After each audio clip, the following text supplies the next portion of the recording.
यता पिउने पानीको पनि धेरै समस्या छ। धरानमा पिउने पानीको डिपिआर पहिल्यै भएको थियो, त्यो डिपिआर भयो, त्यो खानेपानीको व्यवस्थापन कोसीबाट मेकानिकल लिफ्टिङ गरेर धरानमा पानी ल्याउनलाई लगभग 5-6 अर्ब लाग्छ। तर सायद यहाँका जनप्रतिनिधि त्यो सरकारमा पुगेन होला, त्यहाँको पार्टी पुगेन होला। कुन पार्टी पुग्छ अब त्यो सरकारमा? यो भेगलाई त्यो पिउने पानी खुवाउने पार्टी बन्न चाहन्छ राष्ट्रिय स्वतन्त्र पार्टी। नमस्ते, सञ्चय हुनुहुन्छ? चिया खानुभयो त? चिया कहाँको खानुभयो? कुन ठाउँको? इलाम दमकको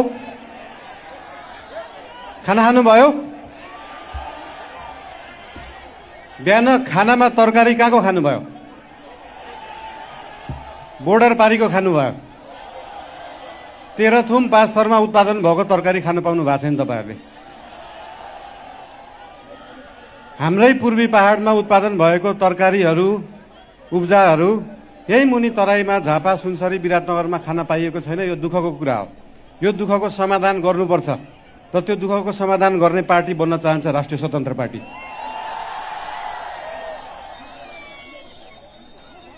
पूर्वी तराईका 3-4 जिल्लाको फुल पोटेन्सियलमा धान उत्पादन गर्ने हो, चामल उत्पादन गर्ने हो भने देशभरिलाई खान पुग्छ। तर विडम्बना यही खान पुगेको छैन। यो दुःखलाई समाधान गर्नुपर्छ र त्यो समाधान गर्ने पार्टी बन्न चाहन्छ राष्ट्रिय स्वतन्त्र पार्टी। बर्खामा बाढी आउने, बाढीले खेतको खेतीयोग्य जग्गाहरू सबै बालुवाले पुरिदिने, सुक्खामा पानी नपाउने, सिँचाइ गर्न नसक्ने खेतीयोग्य जग्गाहरूलाई त्यत्तिकै राख्नु परेको हुन्छ। बेला बेलामा बाढी समाधान गर्न तटबन्ध बनाउने र सुक्खाको समयमा सिँचाइ दिने पार्टी बन्न चाहन्छ राष्ट्रिय स्वतन्त्र पार्टी। हाम्रो पूर्वलाई देखाएर पनि पैसा कमाउन सकिन्छ, यहाँ उब्जा गरेर पनि पैसा कमाउन सकिन्छ, यहाँ उत्पादन गरेर पनि पैसा कमाउन सकिन्छ। के गरेर पैसा कमाउने भन्नुहोस् तपाईँहरू? यो तीनटै काम गरेर देखाउन चाहन्छ राष्ट्रिय स्वतन्त्र पार्टीले।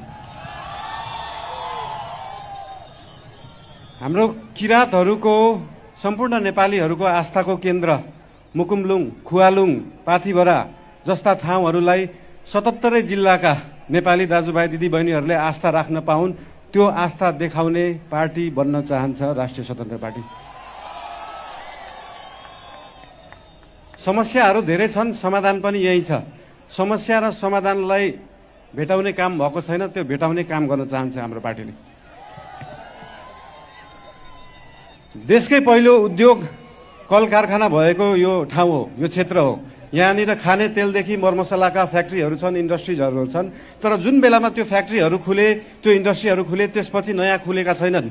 नयाँ फ्याक्ट्री खोल्नु पर्यो भने 10वटा नेतालाई ढोग्नुपर्छ, 10वटा कर्मचारीलाई फकाउनुपर्छ, अनि बल्ल बल्ल फ्याक्ट्री खुल्छ र त्यो फ्याक्ट्री चलाउन थालेपछि चन्दा आतङ्क सुरु हुन्छ। अब त्यो पर्दैन। त्यो नपर्ने गरी व्यवस्था बनाउन चाहन्छ राष्ट्रिय स्वतन्त्र पार्टीले।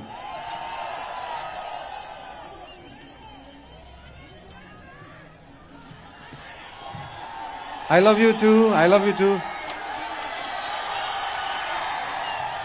I love you too. 3, 4.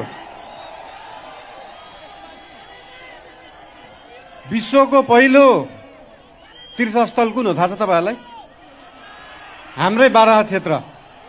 यो हामी नेपाललाई पनि कतिलाई थाहा छैन। त्यो थाहा दिन चाहन्छौं। त्यो थाहा दिने मान्छे बन्न सकौं, त्यो थाहा दिने पार्टी बन्न सकौं, त्यो थाहा दिने सिस्टम बन्न सकोस्। अस्ति हामी त्यो बाराहा क्षेत्र घुम्दाखेरि उदयपुरका विभिन्न ठाउँहरूमा पनि पुगेका थियौं। उदयपुरको त्यो कोस्टल एरिया हेर्दाखेरि इन्डोनेसियाको बाली, मालदिव जस्तो विकास गर्न सकिन्छ कि जस्तो लाग्यो। त्यस्तो विकास गर्ने पार्टी बन्न चाहन्छ राष्ट्रिय स्वतन्त्र पार्टी। यता पिउने पानीको पनि धेरै समस्या छ। धरानमा पिउने पानीको डिपिआर पहिल्यै भएको थियो, त्यो डिपिआर भयो, त्यो खानेपानीको व्यवस्थापन कोसीबाट मेकानिकल लिफ्टिङ गरेर धरानमा पानी ल्याउनलाई लगभग 5-6 अर्ब लाग्छ। तर सायद यहाँका जनप्रतिनिधि त्यो सरकारमा पुगेन होला, त्यहाँको पार्टी पुगेन होला। कुन पार्टी पुग्छ अब त्यो सरकारमा? यो भेगलाई त्यो पिउने पानी खुवाउने पार्टी बन्न चाहन्छ राष्ट्रिय स्वतन्त्र पार्टी। तपाईलाई थाहा छ नेपालको 60-70% फुटबल प्लेयर कहाँबाट निस्किन्छ? यही पूर्व क्षेत्रबाट निस्किन्छ। तर फुटबल प्लेयरहरूलाई उत्पादन गर्नलाई, त्यो ग्रासरुटको फुटबललाई विकास गर्नलाई, त्यो खेल मैदान विकास गर्नलाई अहिलेसम्म सकिएको छैन। एउटा स्टेडियम बनाउन सकिएको छैन, ग्रासरुट लेभलको ट्रेनिङ सेन्टरहरू बनाउन सकिएको छैन। त्यो ट्रेनिङ सेन्टर बनाएर त्यो फुटबल विकास गर्नलाई आज गरेको हाम्रो इन्भेस्टमेन्ट 10 वर्ष पछाडि देखिन्छ। एउटा फुटबल प्लेयर राम्रो बन्नलाई कम्तीमा पनि 10,000 घण्टा प्र्याक्टिस गरेको हुनुपर्छ। त्यो प्र्याक्टिस गराएर राम्रो फुटबल प्लेयर उत्पादन गर्ने स्वभाव बोक्ने पार्टी बन्न चाहन्छ राष्ट्रिय स्वतन्त्र पार्टी।